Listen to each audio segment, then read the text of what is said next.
Welcome back to the Hoops Temple podcast. Y'all know me, Nathan Schwartz, and joining me from New Zealand, reading the book of his countrymen, Dylan Williamson. Dylan, how you doing? Very good, thank you. Did you know that your name's Orville on this? Is that intentional? Oh shit! No, that's left over from my D&D game. how how Uh, how how was Orville's performance? Orville is great. Orville is a barbarian in disguise as a paladin.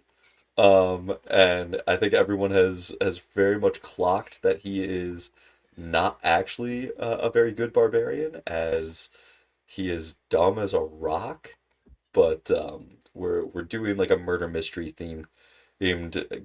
It was supposed to be a one shot where we've got session three coming up next week. So true D&D in that fashion, but it's very good.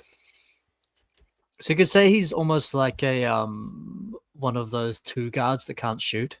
And it's like, yeah, I'm a shooting guard. It's like, brother, you can't knock down an open three. Exactly. That Orville is is the Andre Roberson of paladins. so the fun thing is the guy that's running it, and my buddy Connor, he's been really into the Knives Out movies of late. This one just hit Netflix a little bit ago, and so when he pitched it to us, he's like, I'm gonna try to make it Knives Outy, and so we're like, Mhm. oh, now we all had to just talk like this with all their southern Yeah, drawls, and yeah, Orville's just here to investigate a murder. So yeah, yeah. That was a pretty good impression of God, what's his name? Benoit Blanc. Benoit Blanc. Yeah. Mr. Benoit Blanc. My, I know it's not the most southern for our American listeners, but my mom's family's from Kentucky, and I come back talking to y'all, and now honey passed me the sweet tea. He's You you're code switching. yeah, You yeah, should go down to Kentucky and start code switching. My grandparents were Mima and Papa, and I feel like that just says I'm southern enough. Mm. Like that's gotta count. I can't figure out how to switch my name right now. Oh yeah, there it is. you This me you come back stalling. from you come back from visiting and you're like, um, gotta get to the office. I gotta get to the office. My boss, he be waiting for me in that dusty old building, want to work me to death. Exactly. Oh, you're Uh, like a classic union laborer when you come back. I spent the whole weekend on the picket lines, and I ain't about to break this strike till they come down and meet our not corporate demands, our labor demands. Yeah. You get back from Kentucky and back into the city, and you're like, how can I deliver shareholder value? I just want to be out looking at them stars. We got things to talk about. We got Mm, to, I mean we had things to pontificate upon. And as y'all see, the trade deadline is no more than 2.5 weeks away by the time y'all be listening to this. So we have now asked each other to come up with 5 team/players that we are interested in discussing, or otherwise be deliberating upon what they may be doing come this February 5th. Dylan, would you care to go first in telling me which of your 5 players or teams you are most interested in seeing? What doth become of them? that was pretty solid, man. It's like we almost need a script. We need to bring Aaron back and to have the NBA Godfather in discussion with NBA Benoit Blanc. You come to me on the day of my daughter's wedding to discuss these trade demands. Yeah, that would be fun. um, how about the our single biggest miss in terms of preseason prediction? which is the Boston Celtics, who currently Mm. have we predicted to win in the low 20s and who currently have the expected um, the point differential of a team that is expected to win 58 games. Now they're without their best player due to injury, but they do have a fair amount of matching salary and superfluous sort of players. And so while many, including us, thought that this was going to be a gap year, they do have assets that they could make a push to make a deep, a real run of it this season. But if they can also set themselves up with a player who's going to help them into next season as well. I do want to say, you had them with 26 wins. Aaron and I each had them in the 30s. I figured 34 wins. They were around 500, and they pivot into the tank and come March. But no, they're at 26 wins as we're recording this right now. I thought about Boston, and my big thing with them is, what do they want? I mean, like, we kind of know what they may need. They may need to move off of Sam Hauser or Anthony Simons just to make the math work. But or, to get under the tax, under the apron, and reset the repeater tax penalties. But aside from like another backup big, like, what are they really gonna go after? What makes moving Hauser or Simons worth it, other than just a tax write off? Did you have any trades in mind? Not specifically, but I did like the idea of, they're expected to be a seller. As you say, they are a mere Sam Hauser dump away from getting out of the tax and stopping the repeater. But I did like them as a dark horse buyer because they are having such a great season, because they've got Anthony Simons' contract coming to expire.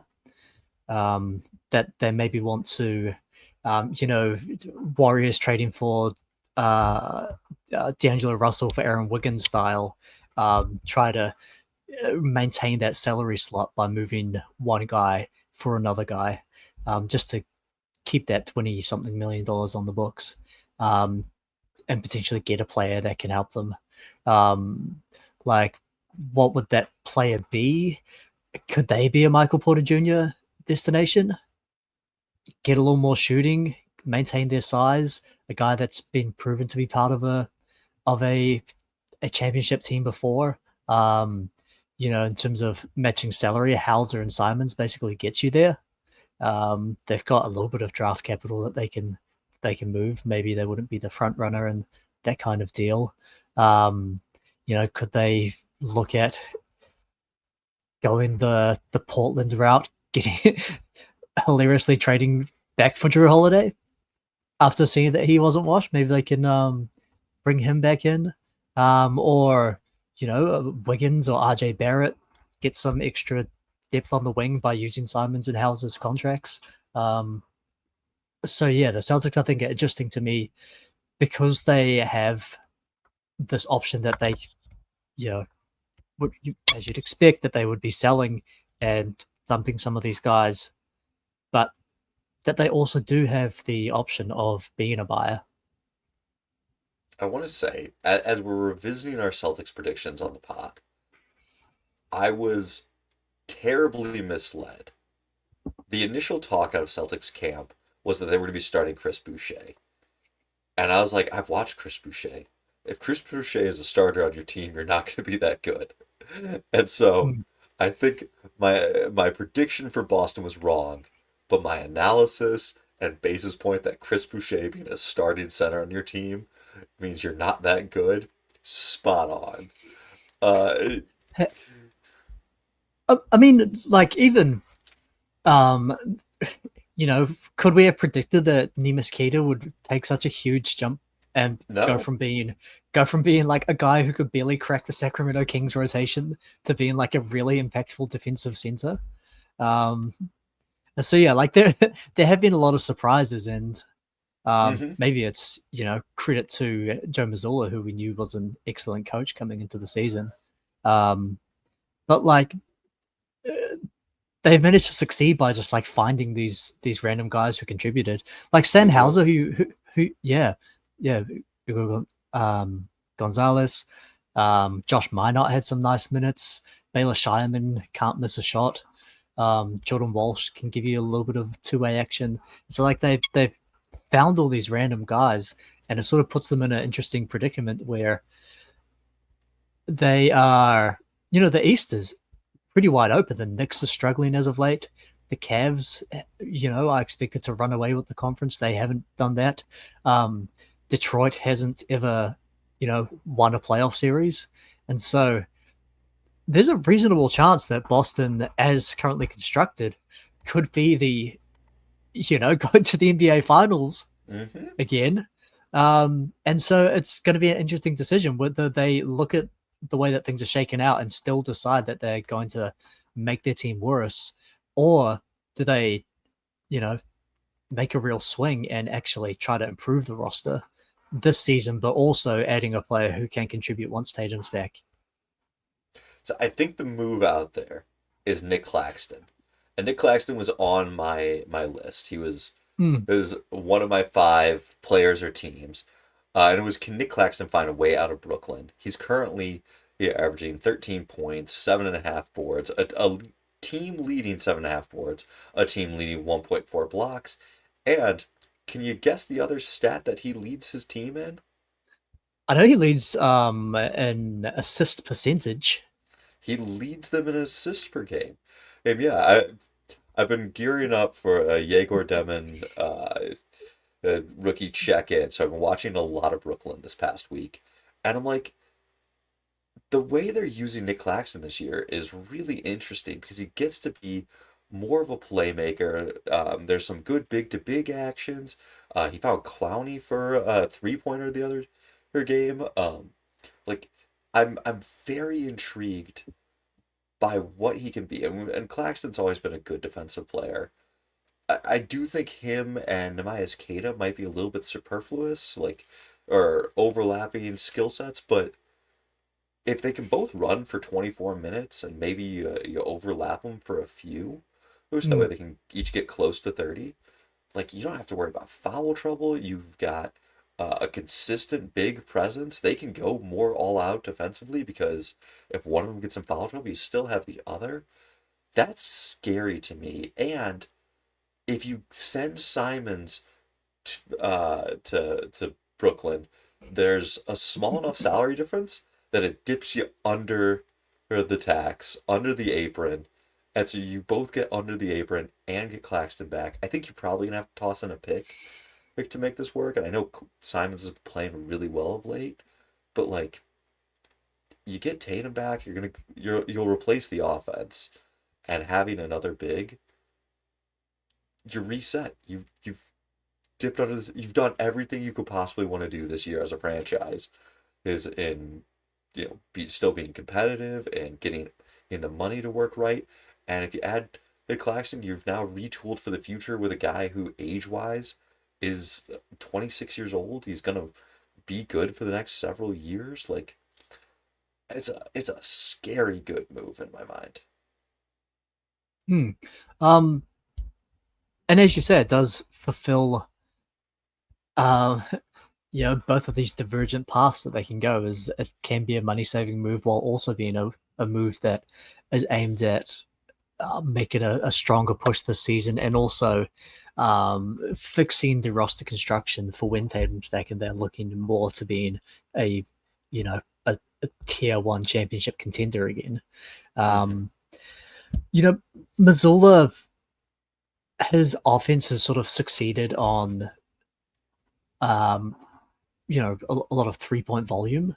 And he really likes to have a big who can shoot, Hmm. um, which, he hasn't had this season. And, um, Nick Claxton obviously doesn't provide. But we did talk a little bit last week when we were discussing Jalen Duren, and that one way that you can space with a big is obviously by shooting, but the other way is with playmaking. And Mhm. so having a guy who can make good reads, who has this incredibly high assist percentage, is touching the ball constantly as part of the Nets offense.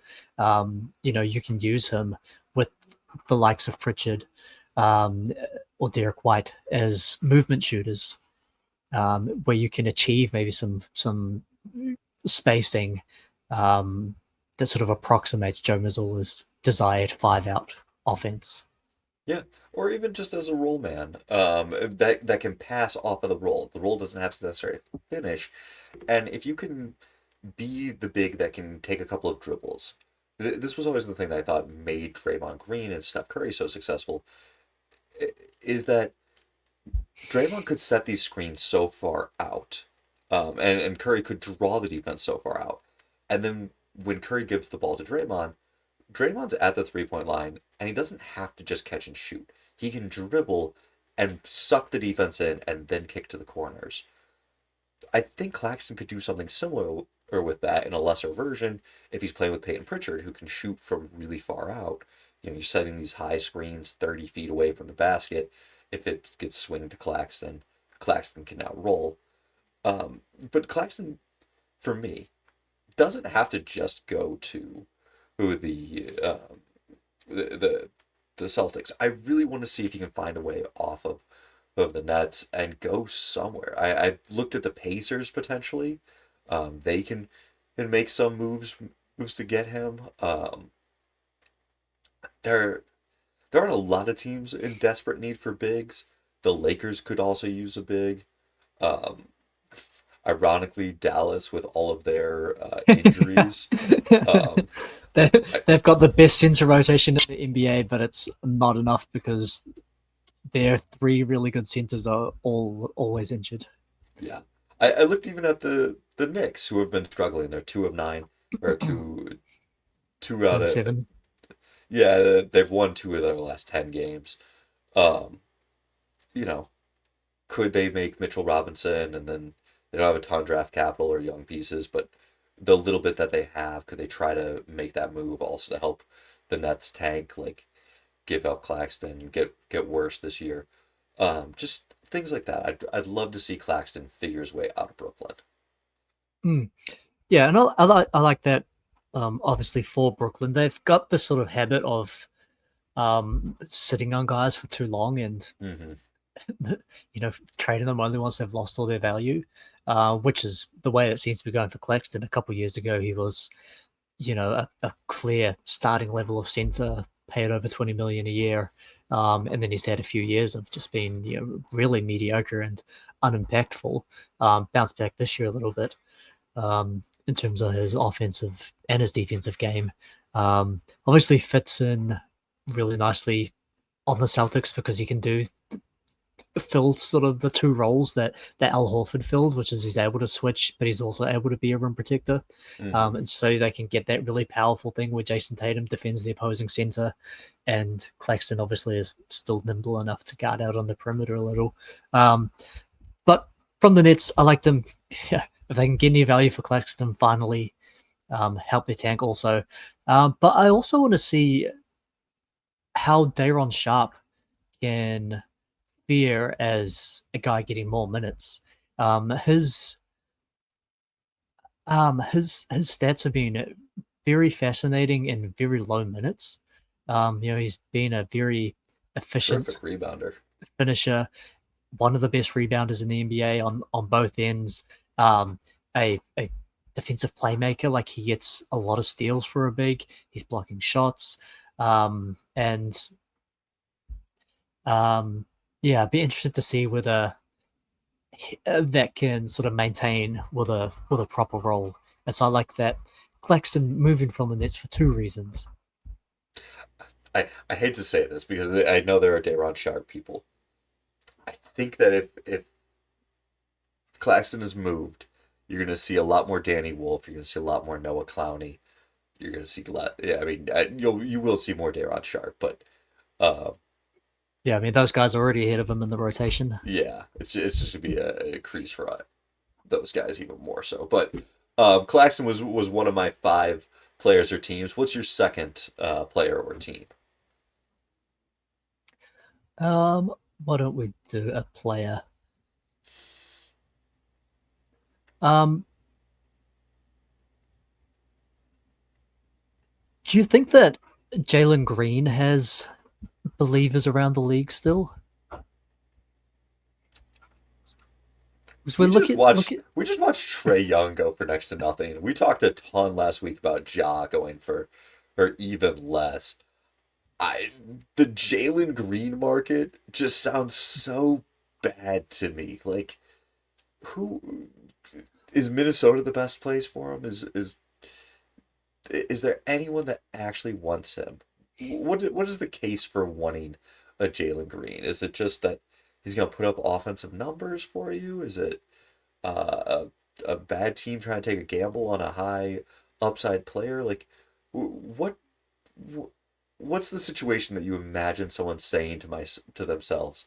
Yeah, Jalen Green. That sounds like a good guy for us to go get. I mean, it's probably either of those situations. Still very young. He's only 23 years old. Like this is a guy that does still have potential.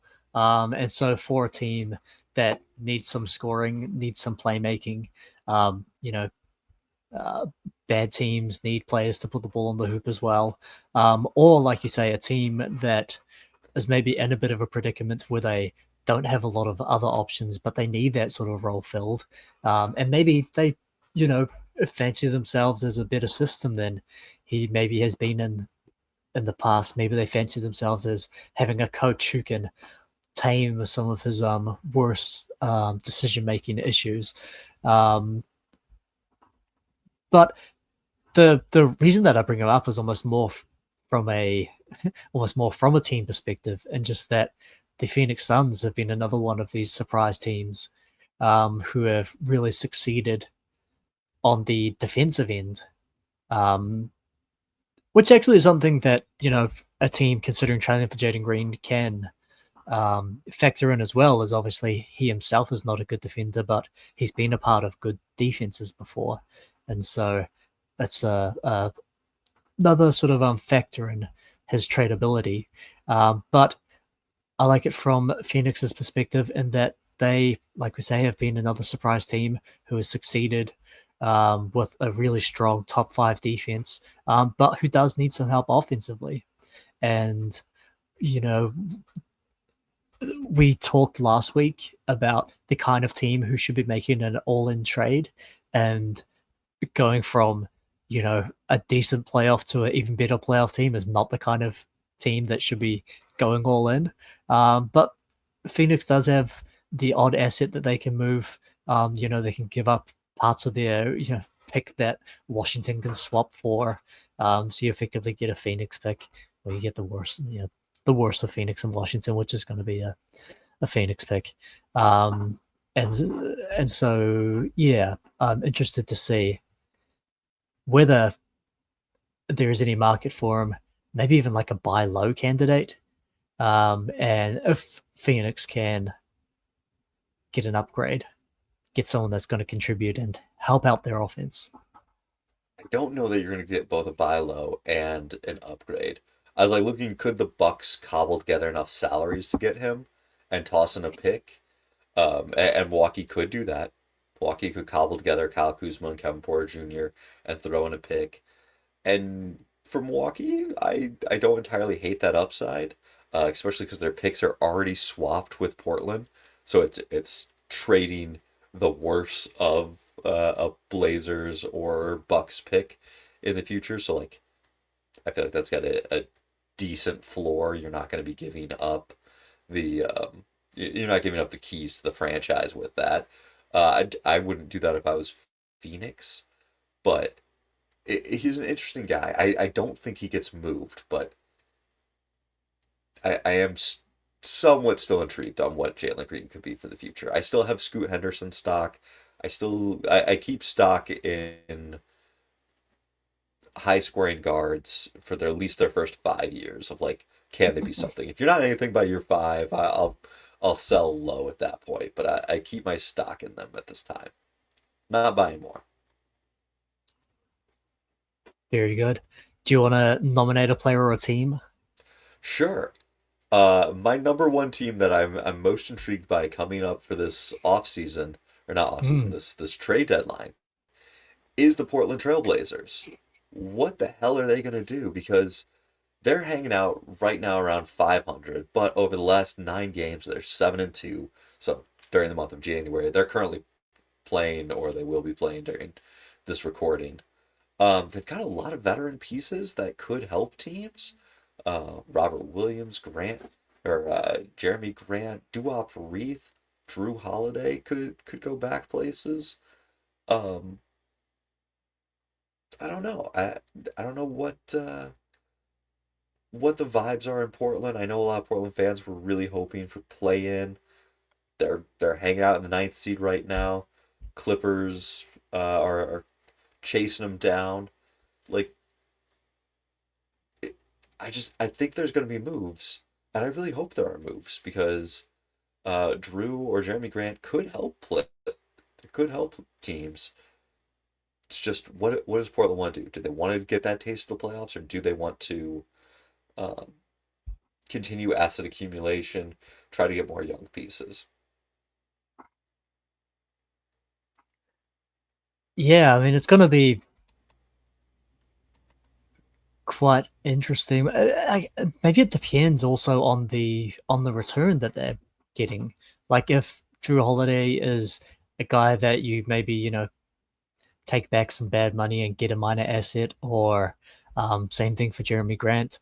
Um, it depends really on the type of return that you can get. But I mean, pretty much, those are two guys who can help just about anyone around the league. Like Jalen Green for Drew Holiday. Does that do anything for you? It kind of Um, does. yep. I like the Um, upside play on Portland. I will say, as much as we've said that Drew Holiday is not quite washed this year, Drew Holiday does have 3 more years or 2 more years after the season on this deal. Like, it's not a good deal. It's gonna bite you at some point. he's trending towards wash territory. hmm I I did put together a little trade machine package of Drew and some salaries for Nas Reed and some salaries. And I gotta say, I kind of think it might be time for Minnesota to move off of Nas. And Nas did get hurt in their last game against the Spurs. So, not seeing like the greatest of Nas, but he's a big man that can kind of dribble, kind of shoot, but he doesn't really protect the rim and play defense. That's that well. They already have Rudy. They already have Julius Randle. He's kind of stuck in this third man and role, and I think it's time that the Minnesota Nas Reed love gets a little split up. It's a hard thing to do organizationally to trade a guy like Nas Reed. Um, there's another team which maybe we'll mention um, that is on my list later who maybe is in a similar sort of predicament. But I mean, like Minnesota probably needs another guard, and they've got too many bigs, and so Gobert, Randall, or Nas, one of those guys you think has to go. Yeah, it's tough because you want to keep all of your darlings. You want to keep all of the guys that you've brought in house that have developed with your team that have become fan favorites, but I think you gotta get the right pieces around Ant, and I'm not entirely saying Drew Holiday is the right piece to make the moving off of Nas make sense, but you gotta do something.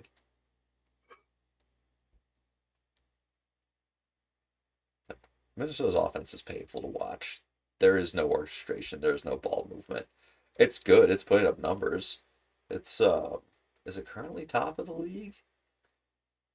Yeah, yeah. They're no, they're behind in Denver is just far as sheer most points, not looking at per 100 possessions. But it's stagnant. The ball doesn't move or zip, and you've got Ant being asked to do way too much. especially with the ball, like with just kind of the aginess of Mike Conley and him regressing on a normal aging curve. He's an old man at this point. Um, you got to find something else, and maybe Drew's not it, but Nas is the piece that you got to move to get whatever that next guy is going to be.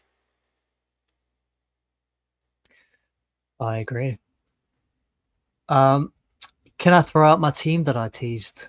Yeah. What's is this your number three? Yes, indeed. Um, a team who maybe we mentioned already before, um, is among the best in the East, is in a position to, you would think, make a really deep run, but has been struggling as of late. Um, the New York Knicks, Hmm. they do have um, some, picks that they can trade. Do they? They, they can do That- um, they've got a Washington pick, which is going to become seconds. But for the sake of a press conference, mhm. you can say as a first round pick. They can trade their swap in 26, in 30, and in 32. Um, so they've got a little bit that they can play with. They've got some matching salary, which is not necessarily negative money. Um, whether it's a low value like Deuce McBride, or Yabusele, who's been extremely disappointing for them, was one of my favorite pickups of the off season, or whether Mhm. that's Mitchell Robinson, or as I mentioned, maybe a tough decision that they might have to make. Um, would you is it time to consider trading Josh Hart in order to find someone who is able to maybe give them a little bit more um, in terms of helping their team? I don't know that you can move Josh Hart. Like, I get it. You trade away Dante DiVincenzo and Dante is part of the Villanova guys, but there's friend groups, and then there's like the inner circle of the friend group, And and there's the guys who have a podcast together. yeah, yeah, Hart and Jalen Brunson doing a podcast. I feel like Brunson gave up enough for gave enough back and took a small enough deal that it's kind of like a de facto we are a duo. You cannot get rid of Josh Hart. Right? I mean the logistics and logic of trading Josh Hart, fully get it. If you can figure out a way to upgrade the team and by moving off of him, he is kind of a clunky fit in that he doesn't shoot super well. Well, and if you need to play Mitchell Robinson for defense, you can't also play Josh Hart. And so what do you do? But it I don't see it. Mm. And maybe the lack of a perfect trade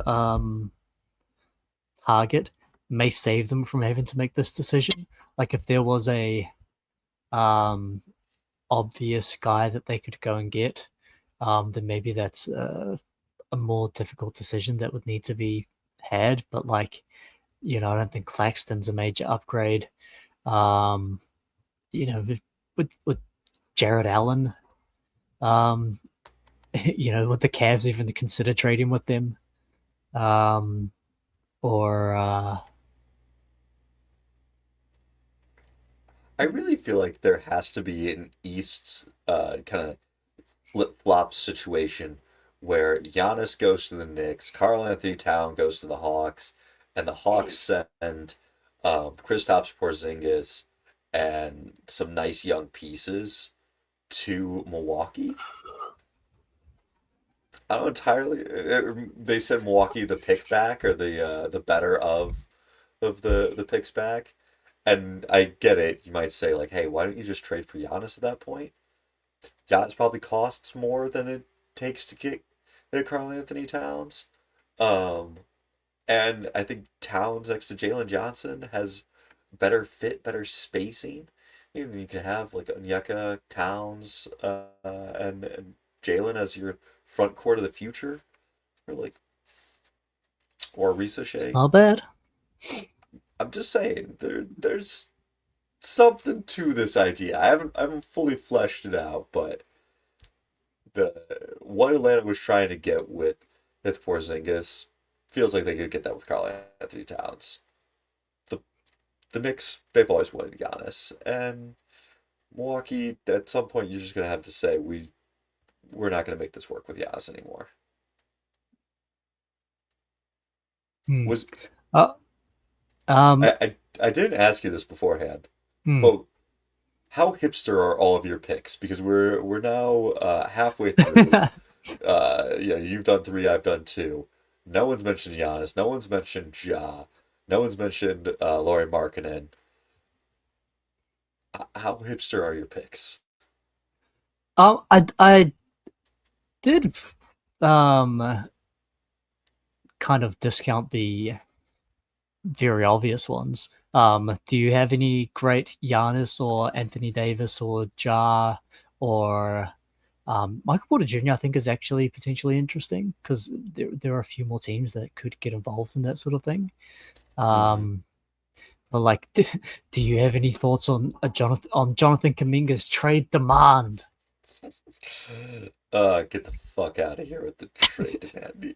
Yes, we all know you want to get out of there. It's been the most obvious story for years at this point. I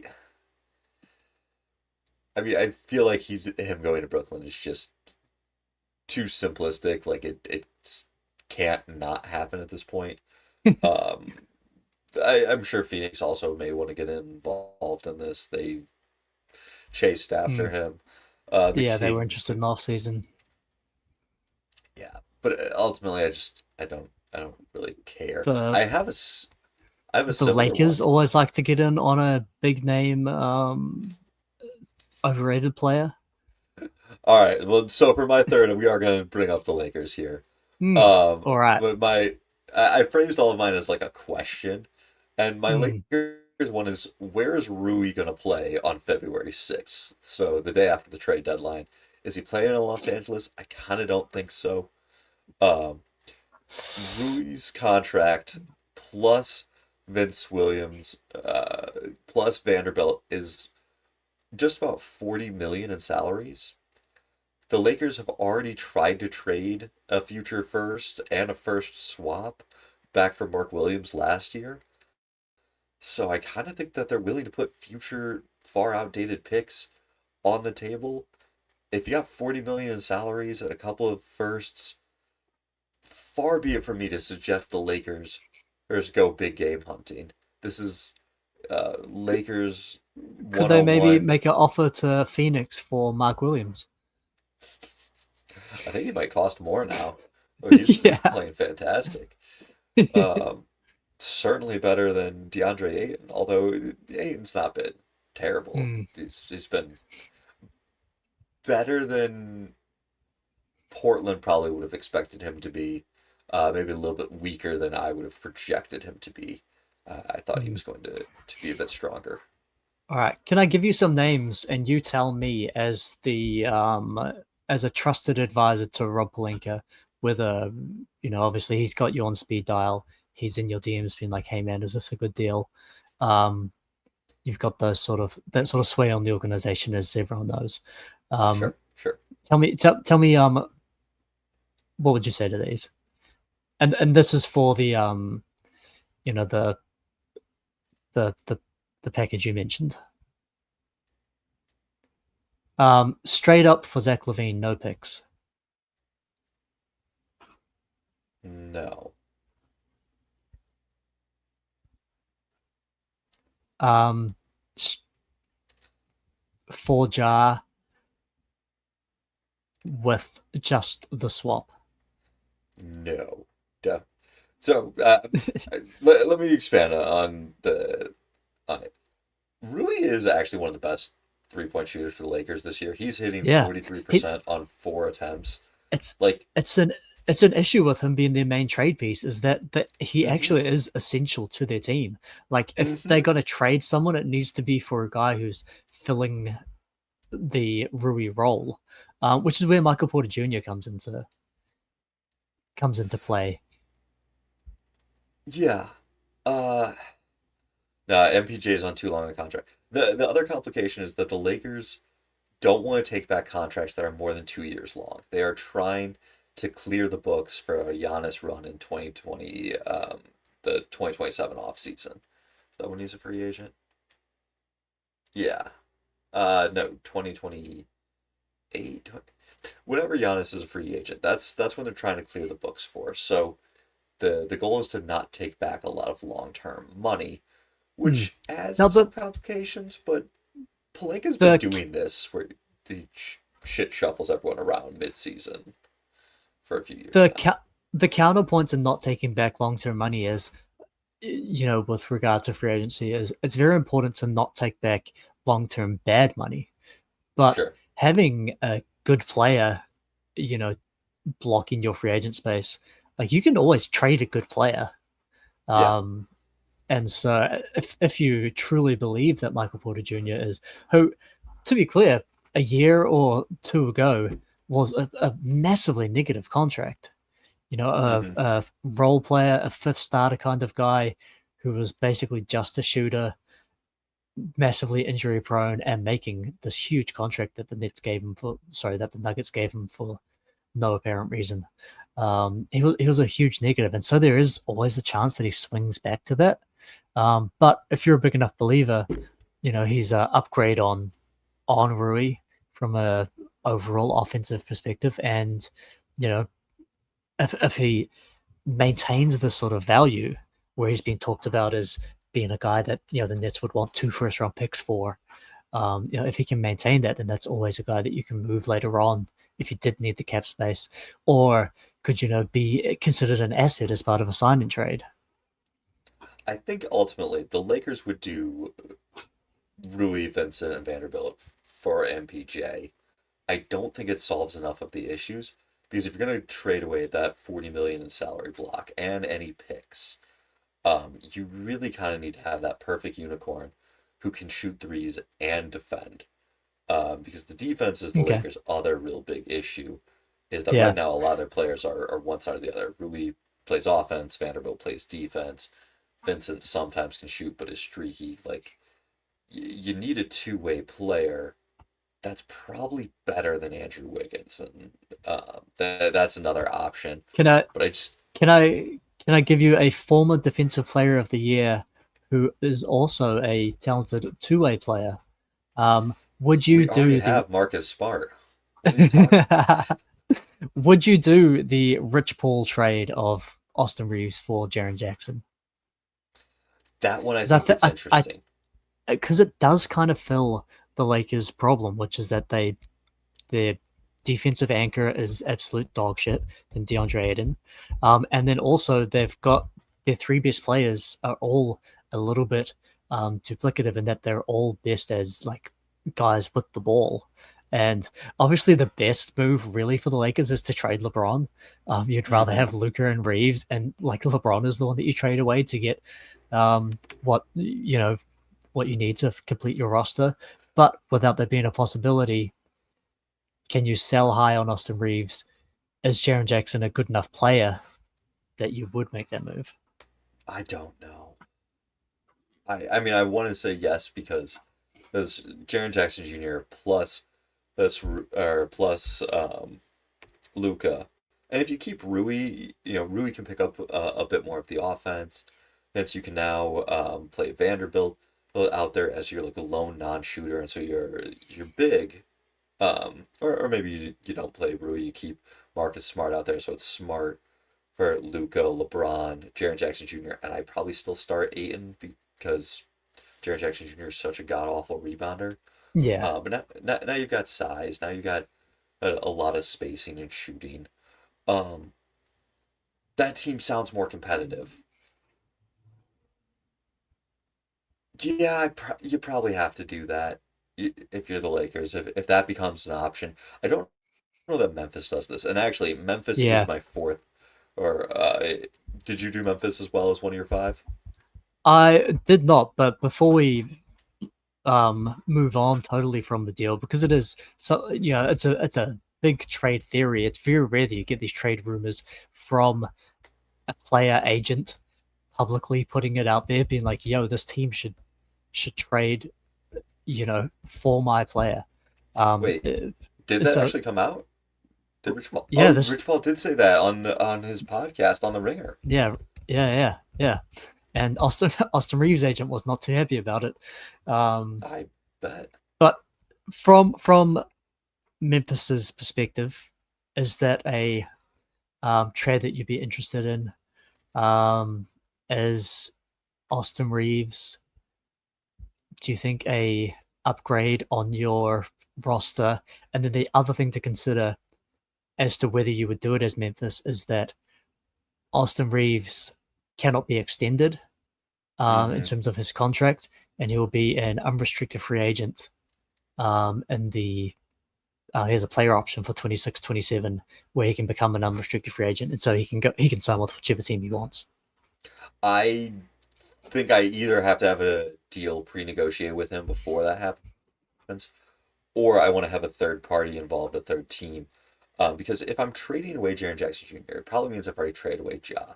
At that point, we're going into a rebuild, and Austin Reeves is actually older than Jaren Jackson Jr. coming into this. Mm, So why exactly am I making a trade to get an older player if I'm about to pivot into a rebuild? I'd rather take the assets, the draft picks, the young players. Um, could you redirect picked him to Atlanta for Risashe, for Onyeka Okongwu, and some picks or some draft capital? It doesn't have to be the really good New Orleans mm, pick deal. That gets really intriguing to me. Doesn't necessarily have to be Atlanta, but just trying to think who could use yeah, a no, I, scoring guard. I really like that. You know, could you redirect him to Minnesota who could use it? You maybe don't want to do this with the Lakers on the line. You just say, hey, we're gonna send him somewhere else and kind of blindside him in the same way the Blazers you know acquired Drew from Boston and then or from Milwaukee and then sent him to Boston. You don't quite want to let the Lakers know what you're doing in case they want to disrupt it, but yeah, I think Memphis might actually be able to find more suitors for an Austin Reeves than they can Jaren Um, Jackson Jr. how perfect a fit would the Boston Celtics be For Jaren Jackson Jr. for Austin Reeves? Oh, I feel like they'd rather have Jaren Jackson Jr. Like Brown and Tatum are both good rebounding Hmm. forwards, and you can Hmm. play Jaren with Nehemias Queta. So like if I was either of those teams, I would rather, or if I was Boston, I Yeah, would that's much rather have Jaren. that's a good point because especially because they they already have quite a bit of on ball creation, and their offense Hmm. is already good, and it's really just their defense that needs some Yeah, help. That actually it'd be like kind of fix all their kind of fix all their problems. it would be like upgrading the Peyton Pritchard spot for them. It's like, well, we already have Peyton Pritchard. Do we really need to upgrade our you know secondary ball handler? Yeah, maybe it's just my racism coming through. That every time I see a good white player, I'm like, damn, I bet the Celtics would want that guy. Yeah. Before we fully move away from the Lakers, first I do just want to say, if one more podcast says, man, it would be great if the Lakers could flip LeBron for Jarrett Allen and DeAndre Hunter because that way he can finish in Cleveland and whatnot. Hmm. It is 100% impossible to do. Cleveland is over the second apron. They cannot aggregate trades. To get under the second apron, they have to dump like 20 million in salaries Mm, before they can make before they can start aggregating. It's it's just not gonna happen. On top of the fact that the Lakers cannot trade LeBron. It would be great if it could because that would solve so many of our issues. But yeah, no. it is quite literally impossible. Even if they did it for Donovan Mitchell, who's their highest salary, that's still not enough to match LeBron. Yeah. It's a brutal trade to try to figure out how to happen because you gotta Yeah. shred so much Um, salary first. the Dunked On podcast has this really good term which they call the Noah trade clause, which is based on Joakim Noah when the Knicks gave him that massive contract after he was really washed, and so he didn't have a no trade clause, but he basically did because his contract was so bad that it couldn't possibly be moved, and so Yeah. he forced his way to not be traded because his contract was so bad, and so they call it a Noah trade clause. And I feel like LeBron is maybe in the in the circumstances where he possibly also has a no trade and a Noah trade clause. Yeah. Yeah. It's a brutally big contract to try to trade. He actually has a no trade clause Yeah, and functionally just tough yeah, to trade for the man at this point, even if he was willing to waive his no trade. But yeah. the Lakers were my third one. Mm. The Memphis and Jaren Jackson Jr. is technically my fourth one out there. Who's fourth on your teams or players list? The another team who had a very strong start and has come under some difficulty lately, with movable players, with attractive contracts, with some draft capital, the Houston Rockets. Ooh, I looked at them for this exercise, and then kind of just decided they'll be fine. What do you think of trade wise for them? Did you have anything specifically laid out?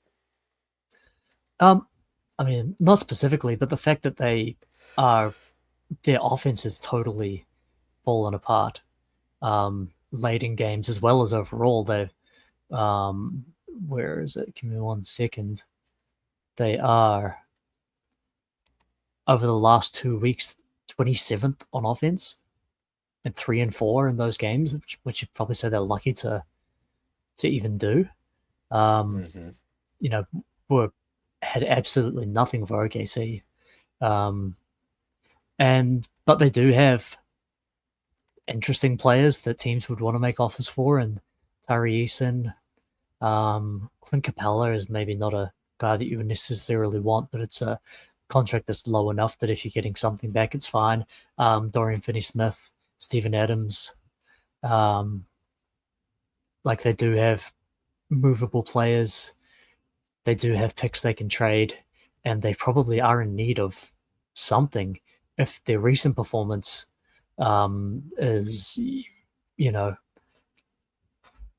indicative of the way that their season may be heading, if it's going to be a continued trend, they are a team that has some things they can move and probably has some players that could help them. All right, hear me out.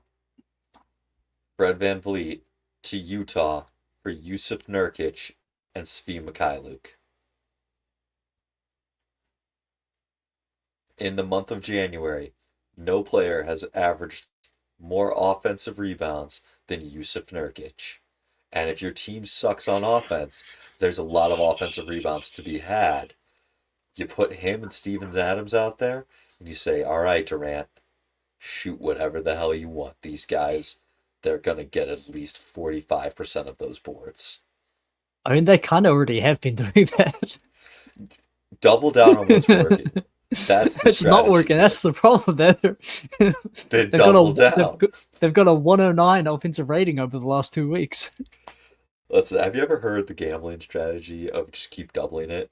It's like, yeah, I know. If I bet $5 and lose, then I double it, and I bet $10. And if I lose, I'll bet $20. And eventually I'll win the hand. That's the strategy. Let's just, bring in Yusuf Nurkic and then just go for even more offensive rebounds. What can go wrong?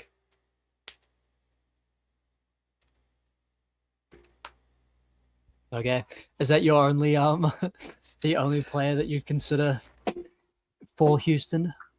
So, Because I feel like they are in a sort of a tricky position. They don't have super obvious players to move, but they do have players that they can move, and they kind of do need to do something. I really wish the Dorian Finney-Smith contract wasn't ridiculous. Like, it was so ridiculous the Lakers wouldn't match it, and that's saying something. They put too many years and too many millions on that for the Lakers, who are desperate for wing defense and shooting. That they're like, nah, man, we can't in good faith pay Finney Smith that much, because right now, like 13 million a year, that's a movable piece, and you can get something back for that. 13 million for 3 more years after this, probably not. Fred VanVleet's 25 mil. That's just kind of dead or evaporating money. Plus some of the picks that they have, that could get you something all right. But does it get you something that's better than the potential of having Fred VanVleet next year? I don't know. So I was looking at him for maybe Kobe White. You gotta put in some other pieces to get everything to work cap wise, but I was like, I kind of just think I'd rather wait and have Fred VanVleet next year. Is there a point guard or some piece that you think fits for them out there? Yeah, Kobe White was the player I thought of too because his money pretty much matches DFS. And so like you can do that move pretty much straight up and just use picks. Like uh, Sacramento is obviously a mess. Can you get, they don't even play Malik Monk. They think Russell Westbrook and Dennis Schroeder are better than him. Mm-hmm. Can you get Malik Monk for Clint Capella and DFS? DFS would actually probably hugely help Sacramento, who have no wings. And he makes them even older, so that's that's the real bonus there. So, whereas the Kings go for the oldest roster out there. I I don't know. I I don't think that there's like a magic bullet out there. And maybe you call up Brooklyn and say, "Hey, I hear you're trading away guys for cheap. What's it gonna take to get Cam Thomas? So we need a little more offensive creation." Yeah, he's a guy that I thought about for Boston as well, just because they can because he has such a low salary. Boston does not need more guards. What is up with you trying to send every guard we've talked about to Well, I mean, Boston today? if we're getting rid of Simons, Well, yeah, fair. Still, uh, trying to think. What else could we do? The Jabari Smith extension being poison pilled really cuts in to try and trade him right yeah, now. yeah, it makes it basically impossible. Not gonna trade Steven Adams. You're not gonna trade I mean, Şengün. should they trade Steven Adams? Obviously, he I don't. gives them this identity that they, um, have sort of built their offense around to a degree. With them being maybe the best offensive rebounder in the league on a team that is so heavily into offensive rebounding. Um, like, should they trade him? They are 8.6 points per 100 better with Steven Adams on the floor. And Yeah, so that would be the that would be the downside. And they offensive rebound 7.3% more when he's on the floor. Which obviously they're an offensive plus when he's in. I think that's your answer. Absolutely not. They are very reliant on what he brings, and I don't think he has the biggest market for other teams. He's shockingly only 32 years old. Feels like he's been in the league forever. So like he will probably finish out He this has. contract. 2012 was a long time ago, Nate. Shh, he's younger than me. Let's. Yeah. Have you seen the 2016 trend that's going around social media? I have. I had hair then. It was nice. I did kind of want to go back to 2006 because I was in high school and was just like so naturally skinny because I was on the soccer team and played basketball. I had a six pack at that point. I was like not even like a like good six pack, but just like the I'm a skinny high school and be like, yeah. But I was like, no, that's too far back. Hmm. But the point is to say that Steven Adams was on his second contract by 2016, which is so long ago that it's become a social media trend. Oh my God. No, no, not trading Steven Adams. Maybe trading for Kobe White. Uh, Gosh, I feel like there was someone else that was like a heavily talked about guy. Mm. Do- It, it is tricky because like what do they like necessarily need? Because you like in theory it's a point guard, but Reed Shepherd's been so good for them that you don't necessarily want a guy that's gonna just overlap with Reed. All right. What if the Thunder call? And the Thunder could use Steven Adams, bringing him home, help him get the ring in OKC, and they offer you uh, Usman Dieng, expiring contract, enough salary to help make this work, and AJ Mitchell.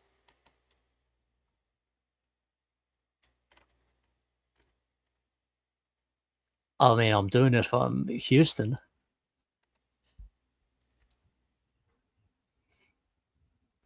Um, The the you, Fanspo trade calculator says this improves the Thunder more than it improves the Rockets. that is fascinating. Um, I mean, the only thing is that Steven Adams, we just said, has been around since you had a six pack, while AJ Mitchell is 23. Um, Yeah, yeah. No, I don't think the Thunder would do that. That's it's but I consider the Thunder for one of my five teams just from they've really struggled with Isaiah Hartenstein out. This team has struggled of late. They just lost again to Miami the other day.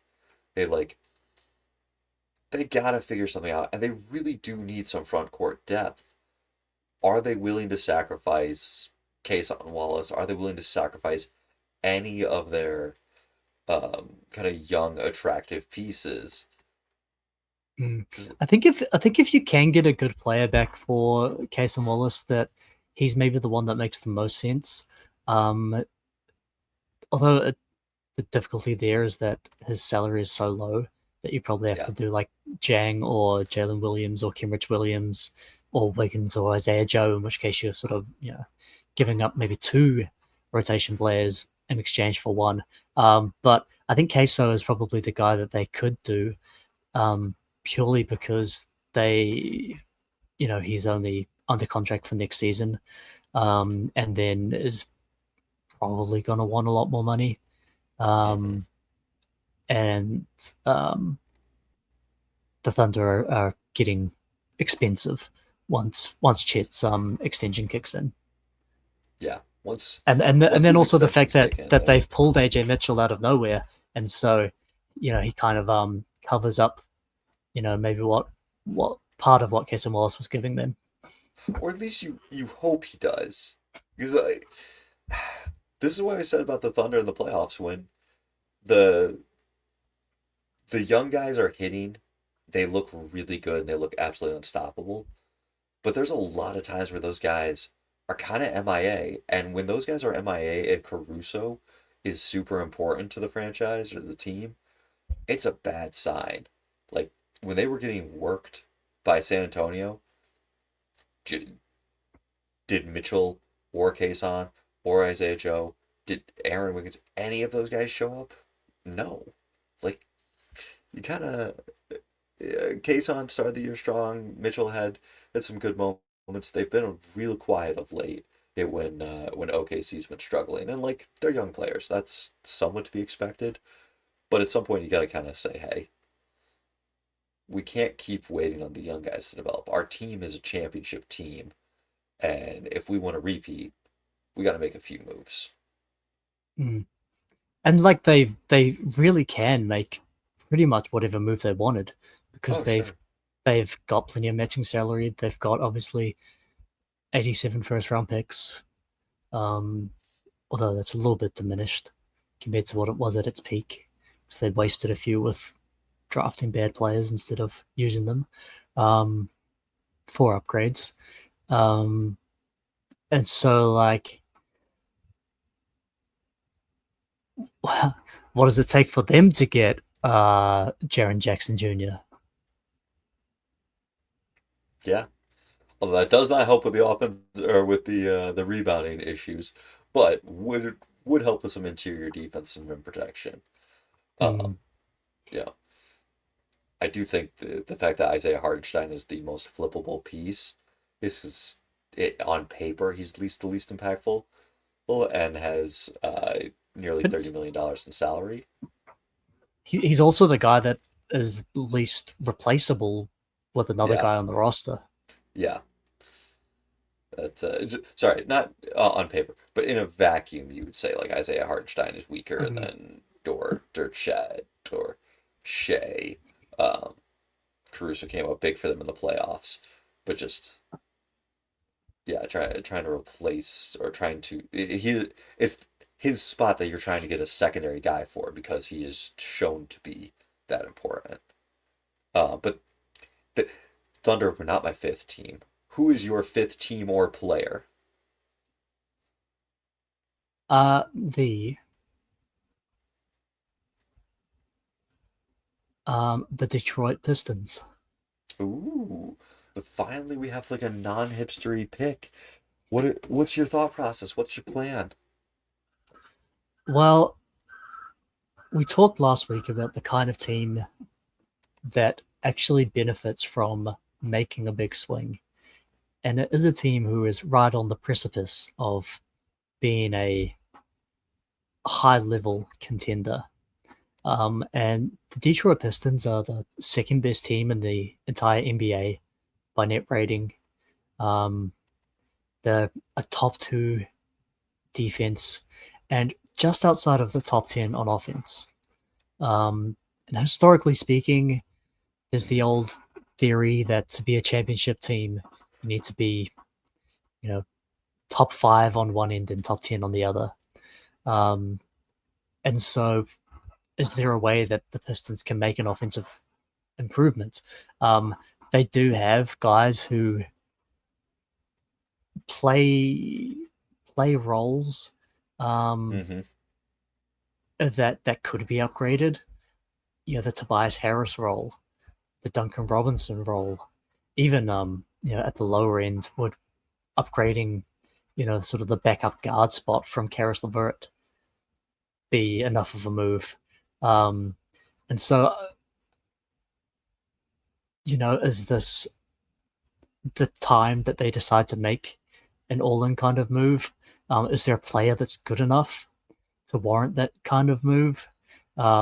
Is Duncan Robinson and Tobias Harris and two first-round picks, Michael Porter Jr. Does that do enough for you? I wish Porter was better defensively. I think he can do enough offensively that I'm somewhat intrigued. Um, I think Is, every is is GM. is he a worse defender than Duncan Robinson? If he's just playing Duncan Robinson's role, but at a much higher level, and he's I still think you're got Asar Thompson and Jalen Duran and Beef Stew and all these other guys around him. I think to get him you have to, well,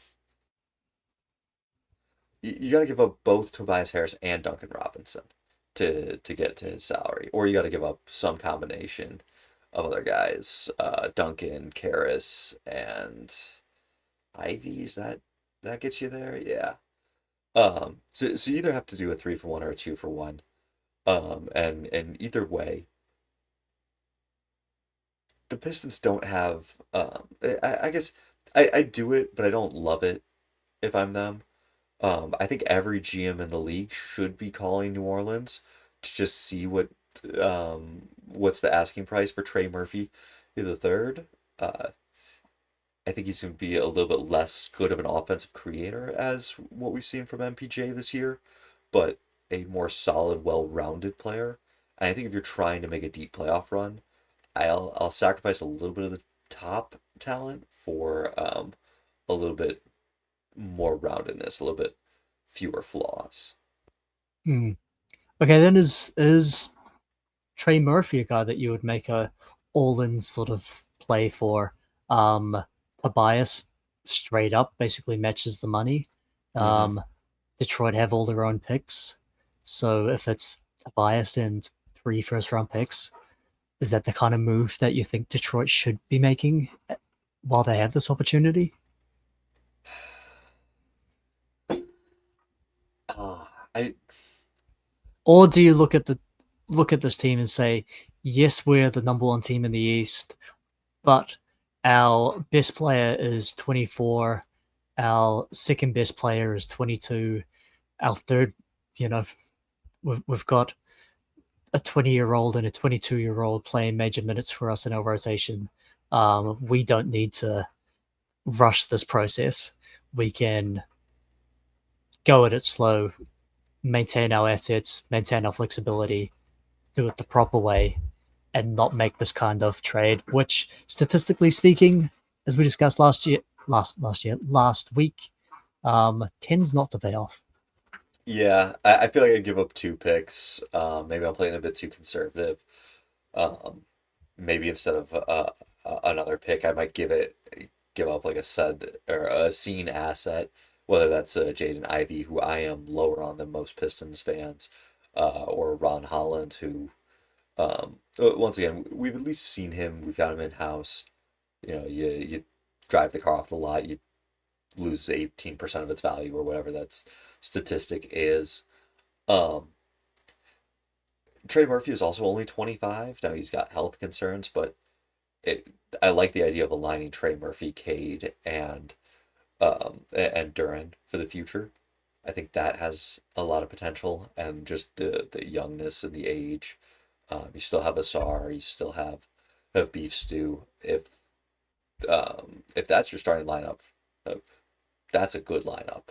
I'm not mad about that. And even if it costs me Ivy, if it costs me Holland, I'm fine. Um, how about the mother of all-in trades with the Pelicans and get Herb as well? Ooh, what is So Herb's you age? you 27? can you can do Tobias and like Tobias and Ivy just about gets you there. And then, you can do 26, 28, 30, 32. Maybe some protections in the later years. Yeah, yeah. I'd heavily consider that.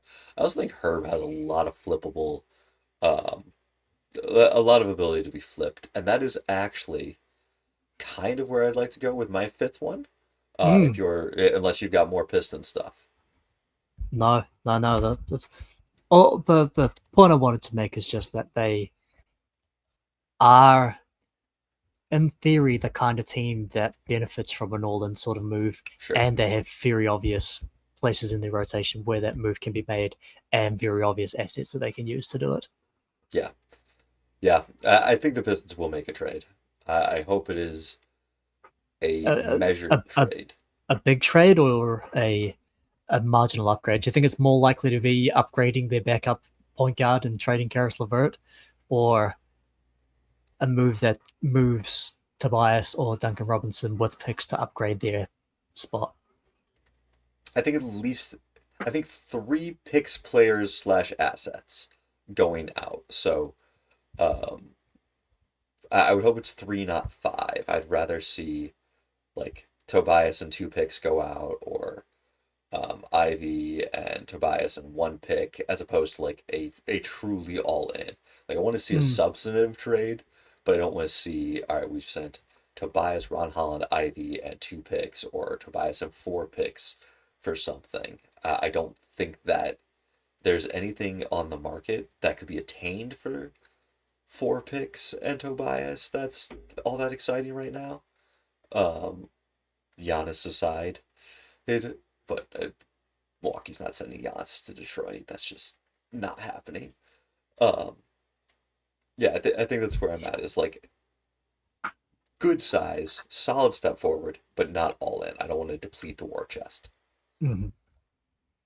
Um, my final player slash team is actually the 2022 draft class. Okay.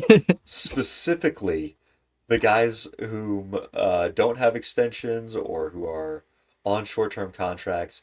So, guys like Jaden Ivey, who is going to be a free agent this offseason. Guys like Benedict Mathurin. Um,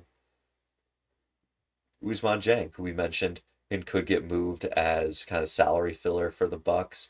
There are a lot of guys in this class who have kind of weird fits with their teams or maybe coming to a close with their chapters.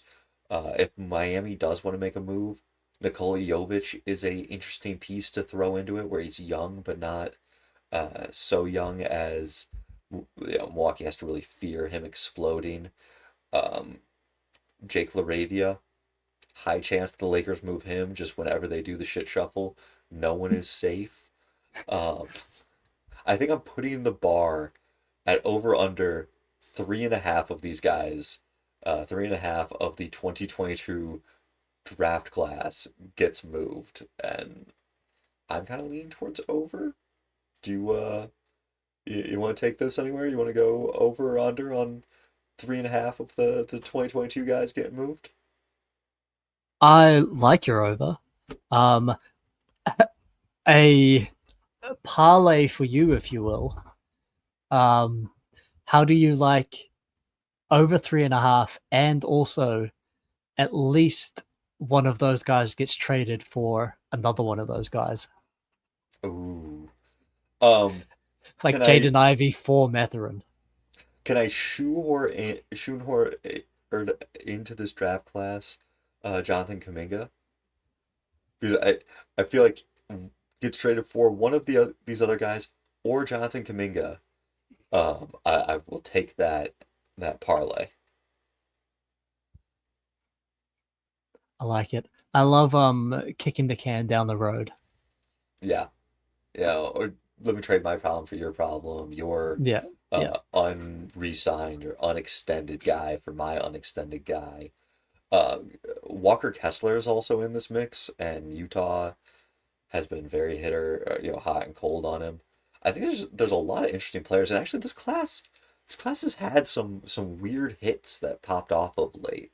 I did not realize it, but Ryan Rollins is in this draft class, and so he's now finally having his moment. Peyton Watson coming on strong with Mm. the Jokic injury.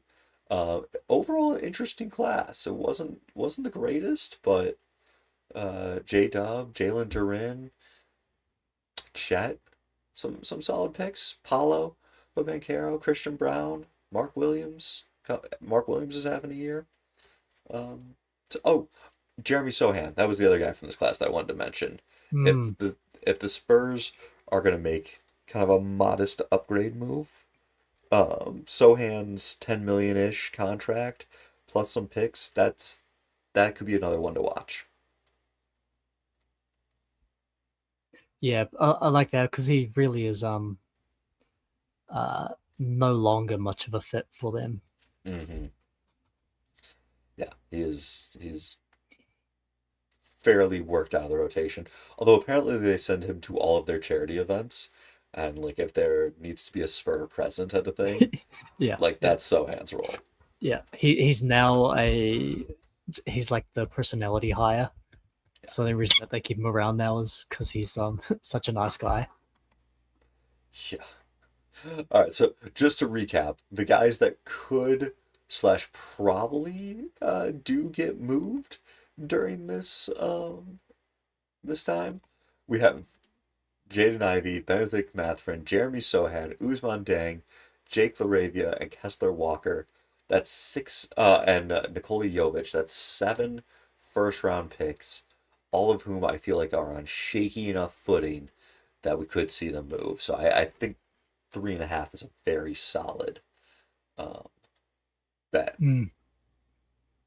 Are there any like late guys just to really bolster those numbers?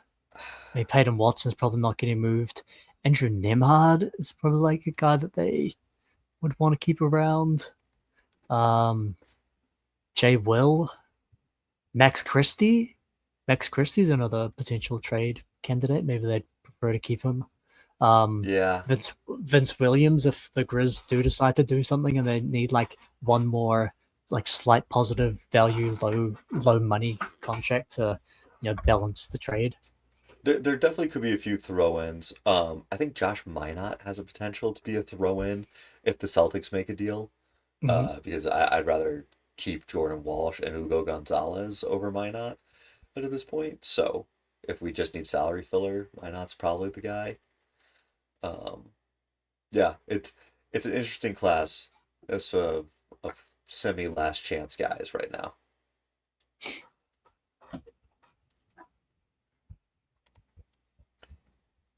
Well, Dylan, I think it's about that time. Is it that time?